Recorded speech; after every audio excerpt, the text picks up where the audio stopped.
नमस्कार दोस्तों, आप सभी का स्वागत है अपने इस वीडियो में। आज के इस वीडियो में हम लोग देखने वाले हैं कि यूपीएस जो अपना पेंशन है, unified pension scheme central government का एक न्यूज आई है, उसी का अपडेट के बारे में आपको देना चाहिए। इसके लिए सोचा सरकारी कर्मचारी को मिले गारंटेड पेंशन का तोहफा 1 अप्रैल से लागू होगा यूनिफाइड पेंशन स्कीम।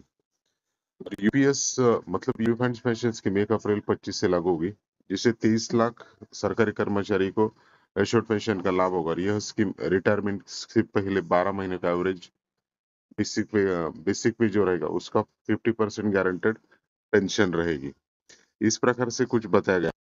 अब इससे देश के लाखों सरकारी कर्मचारियों को गारंटेड पेंशन का तोहफा मिला है। और pension fund regulatory and development authority मतलब पीएफआरडीए ने गुरुवार को यूनिफाइड पेंशन स्कीम को असली जमा पहनने की अधिसूचना जारी कर दी। और इस सरकारी पेंशन स्कीम जल्दी लागू करने जा रही है। और ये यूपीएस यानी यूनिफाइड पेंशन स्कीम के तहत रिटायरमेंट से पहले 12 महीनों में मिले एवरेज बेसिक पे 50% रकम गारंटेड पेंशन के तौर पर देने का इसमें प्रावधान किया गया है। और पीएफआरडी की तरफ से भी यह अधिसूचना नेशनल पेंशन सिस्टम एनपीएस के तहत आने वाले केंद्रीय कर्मचारी यू के लिए सरकार की ओर से 24 जनवरी 25 को यूपीएस अधिसूचना के अनुरूप है। अभी हमें तो ये मालूम है कि अधिसूचना भी ये अभी निकाल चुकी है, लेकिन ये किससे मिलेगा यूनिफाइड पेंशन का लाभ? इसके अंदर पीएफआरडी की ओर से एक बयान जारी किया गया है। उसमें यूपीएस से संबंधित नियम 1 अप्रैल 25 से लागू कर दिए जाएंगे। यह नियम 1 अप्रैल 2025 तक सर्विस में मौजूदा केंद्र सरकार के एनपीएस में आने वाले कर्मचारी और केंद्र सरकार की सर्विसेज में अप्रैल 2025 को या उसके बाद भर्ती होने वाले कर्मचारियों समेत केंद्र सरकारी कर्मचारी नामांकन का सक्षम करते हैं। अभी 1 अप्रैल से भरे जाएंगे मतलब फॉर्म।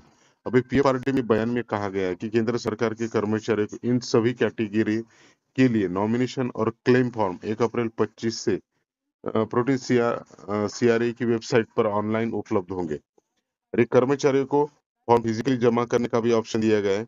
और इस अधिसूचना पार्टी का अधिसूचना के मुताबिक कर्मचारियों को सर्विस से हटाए जाने या बर्खास्त किए जाने पर भी इस्तीफे के मामले में भी यूपीएस का एश्योर्ड पेंशन जो ऑप्शन है विकल्प उपलब्ध यहाँ पर नहीं होने वाला है। अभी इससे 23 लाख कर्मचारियों को सीधा फायदा। अभी अधिसूचना में यह कहा गया है कि फुल एश्योर्ड पेमेंट की रेट 25 साल की न्यूनतम सेवा मतलब 25 साल तक आपको सेवा करनी है या तो सर्विस करना है। ये योग्यता सेवा के अधीन सेवानिवृत्ति के जो अपने लास्ट 12 महीने की जो एवरेज बेसिक पे का 50% यहाँ पर पेंशन के तौर पर मिलेगी।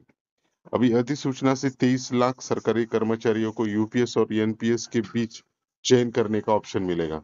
मतलब जो यूपीएस जो है यूपीएस पेंशन स्कीम है और एनपीएस इनके बीच का चयन करने का एक ऑप्शन मिलेगा। और ये यानी कि इस स्कीम से केंद्र सरकार के अधीन काम करने वाले 23 लाख कर्मचारियों को इसका फायदा मिलेगा। इस प्रकार से हमको क्या करना है, तो जो भी है हमको क्या करना है, दोनों में से एक का चयन करना है, उसका ऑप्शन। अभी केंद्र सरकार ने 1 जनवरी 2004 को लागू किया था। उसके 20 साल बाद केंद्रीय मंत्रिमंडल ने 24 अगस्त 2024 को यूपीएस लाने को मंजूरी दी थी। अभी जनवरी 2004 से पहले प्रभावी ओल्ड पेंशन स्कीम मतलब ओपीएस के तहत कर्मचारियों को उनके कार्यकाल के अंतिम मूल का मतलब आखिरी महीने का जो पे था उसका 50% पेंशन के रूप में मिलता था। अभी ओपीएस के उलट उलट यूपीएस पेंशनदायी नीचे रखी है। इसमें कर्मचारी अपने बेसिक पे और महंगाई भत्ते डीए का 10% योगदान करना है, जबकि एम्प्लॉयर केंद्र सरकार का योगदान 18.5% होगा। हालांकि लास्ट पेमेंट पर उस फंड पर मिलने वाली बाजार रिटर्न पर भी नहीं, जिससे ज्यादातर सरकारी बॉन्ड में यहाँ पर निवेश किया जाने वाला है। इस प्रकार से ओपीएस में क्या था और अभी यूपीएस में क्या करने वाले हैं। जो अपना बेसिक पे और डीए रहेगा उसका 13% एम्प्लॉय को पे करना योगदान देना है और केंद्र सरकार इसमें 18.5% योगदान देगी।